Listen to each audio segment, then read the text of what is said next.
నమస్కారం సార్. నమస్తే. ఏం పేరండి? నా పేరు మాదాస్ వెంకన్న. సార్ ఇక్కడ ఇప్పుడు రాబోయే పార్లమెంట్ ఎలక్షన్స్‌లో వరంగల్‌లో గెలుపోవరిది. 3 ప్రధాన పార్టీల నుంచి కూడా బలమైన అభ్యర్థులు అయితే తలపడతా ఉన్నారు. ఫైనల్‌గా ఎవరు విజయం సాధిస్తారో, ఏ పార్టీ జెండా ఇక్కడ వరంగల్ గడ్డ మీద ఎగరబోతుంది? ఈసారి భారతీయ జనతా పార్టీ జెండా వరంగల్ పార్లమెంట్లో ఎగురుతుంది. నరేంద్ర మోడీ గారి నాయకత్వంలో ప్రజలు దేశం కోసం, ధర్మం కోసం పోరాటం చేసే పార్టీ భారతీయ జనతా పార్టీ. దానికి ఇక్కడ అభ్యర్థి అరూర్ రమేష్ గారు గెలవబోతున్నారు.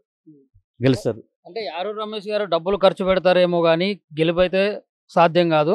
అన్నో ఎన్నో ఓట్లు పడతాయి కానీ ఫైనల్‌గా గెలిచేది మాత్రం ఇక్కడ కడియం కావ్య గారు గెలుస్తారని చెప్పేసి ఇక్కడ చాలామంది ప్రజలైతే చెప్పడం జరుగుతుంది. దీన్ని ఎట్లా మీరు తిప్పికొడతారు?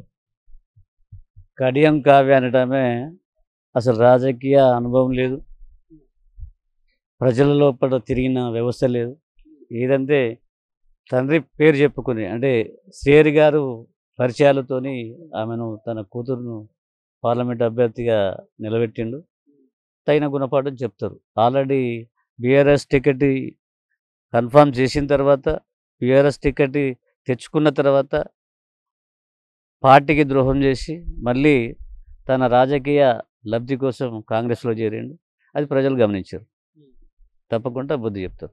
సరే, ఇప్పుడు కడియం శ్రీఆర్ గారు చేసినటువంటి పనులు కానీ, ఇప్పుడు ఆయన మంత్రిగా ఉన్నప్పుడు చేసినటువంటి పనులు కానీ, ఎమ్మెల్యేగా ఉన్నప్పుడు చేసినటువంటి పనులు కానీ, అవి మంచిగా ఉన్నాయి. ఇంతవరకు అయితే ఆయన మీద ఒక మంచి నాయకుడు అని చెప్పేసి ఒక పేరుంది. ఇప్పుడు ఆయన అడుగుజాడల్లోనే అదే ఇంటికి సంబంధించిన బిడ్డ కాబట్టి, ఆయన కూతురే కాబట్టి, మళ్ళీ తను కూడా ఆయన అడుగుజాడల్లోనే నడిచి ఇట్లా మన వరంగల్ ఉమ్మడి జిల్లాకి ఖచ్చితంగా అభివృద్ధి చేస్తుంది, పని చేస్తుంది, ప్రజల వద్దకు వెళ్తుంది అని చెప్పేసి ఇక్కడ ప్రజలు నమ్ముతున్నారు కదా. ప్రజలు ఎవరు నమ్మతలేరు. ప్రజలు నమ్మేది లేదు. ఎందుకంటే ఆయన రాజకీయంలో ఇప్పటికీ 4 పార్టీలు చేంజ్ చేశాడు. ఏ పార్టీ పదవి లేకుండా ఉండలేని పరిస్థితిలో ఆయన ఉన్నాడు. బీఆర్ఎస్ పార్టీ అక్కన చేర్చుకొని బీఆర్ఎస్ పార్టీలో చేరి ఎమ్మెల్సీ ఇచ్చి ఉప ముఖ్యమంత్రి ఇచ్చి పార్టీ ఎంతో చేసింది బీఆర్ఎస్ పార్టీ.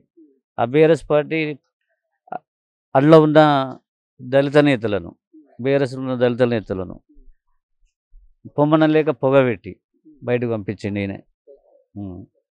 మరి ఇక్కడ ఫైనల్ చూసుకున్నట్లయితే ఇప్పుడు ఈ అసెంబ్లీ ఎలక్షన్స్లో కేసీఆర్కి వరంగల్ జిల్లా నుంచి గట్టి దెబ్బ అయితే తగిలింది. ఇట్లా ఎక్కువ స్థానాల్లో ఓడిపోయింది కాబట్టి ఈ పార్లమెంట్ ఎలక్షన్స్లో ఖచ్చితంగా బీఆర్ఎస్ అభ్యర్థిని గెలిపించుకోవాలని కేసీఆర్ పట్టుబట్టుకొని కూర్చుండు. ఇక్కడ మరి మాలపల్లి సుధీర్ కుమార్ గెలిచే అవకాశాలు ఉన్నాయా లేవా, లేకపోతే అసలు ఎందుకు లేవు? బీఆర్ఎస్కు ప్రజలు అసెంబ్లీ ఎలక్షన్లను బుద్ధి చెప్పిండ్రు.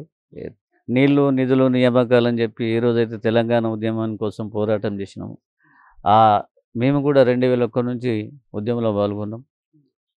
ఏదైతే మన పాలన మనకు ఉండాలి, ఆంధ్ర వెళ్ళిపోవాలని చెప్పి ఆ రోజు కేసీఆర్ గారు చెప్పారు. ఎక్కడ కూడా ఇంప్లిమెంట్ చేయలేదు ఆయన.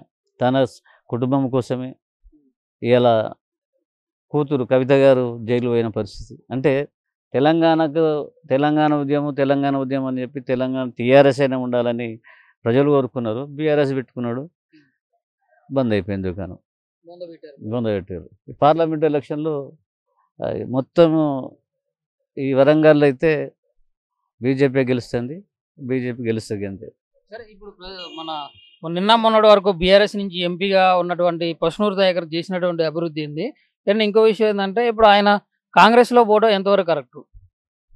ఇప్పుడు గతంలో ఎంపీగా చేసిండ్రు 2 సార్లు దయాకర్ గారు.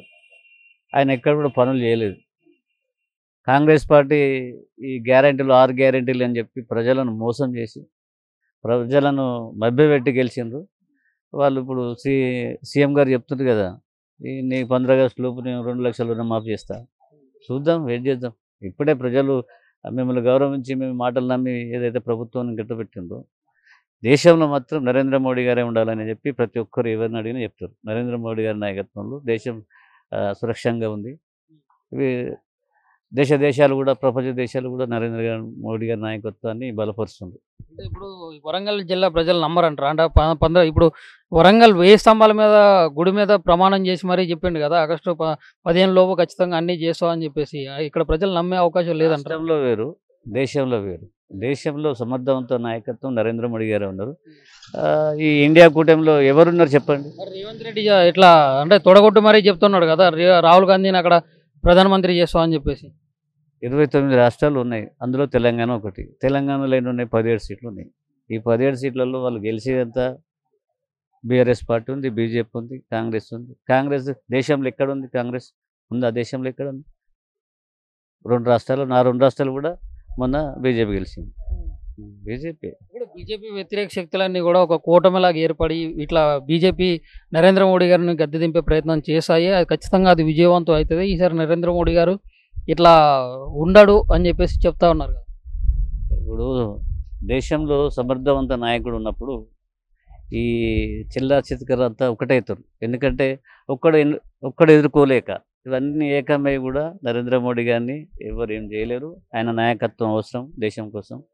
నరేంద్ర మోడీ గారికి నా ఓటు. సార్ ఇప్పుడు మీ అంచనా ప్రకారం చెప్పండి, మీ అవగాహన ప్రకారం చెప్పండి. ఇప్పుడు ఈ పార్లమెంట్ స్థానాల్లో మన తెలంగాణలో బీజేపీ ఎన్ని స్థానాల్లో గెలవబోతుంది, కాంగ్రెస్ ఎన్ని స్థానాల్లో గెలవబోతుంది, బీఆర్ఎస్ ఎన్ని స్థానాల్లో గెలవబోతుంది? ఈ తెలంగాణలో భారతీయ జనతా పార్టీ ఈసారి డబుల్ డిజిట్స్. గతంలో సింగిల్ ఉండే కదా, ఈసారి డబుల్ డిజిట్ కొట్టబోతుంది. కాంగ్రెస్కు బీజేపీకి పోటీ. బీఆర్ఎస్ పోటీలో లేదు. బీజేపీకి పోటీ రారంటారు ఈ రెండు కలిసి వచ్చినా? రాలేవు. 40 సంవత్సరాల క్రితము వరంగల్ పార్లమెంటుకు 40 సంవత్సరాల క్రితం జంగారెడ్డి గారు ఎంపీగా గెలిచారు. అప్పటి నుండి ఇప్పటి వరకు లేకుండే. ఈసారి నరేంద్ర మోడీ గారి నాయకత్వంలో 3వసారి ప్రధానమంత్రి చేయాలనే దృఢ సంకల్పంతో ప్రజలు ఉన్నారు. కంపల్సరీ ఇక్కడ అరుణ్ రమేష్ గారు గెలుస్తారు.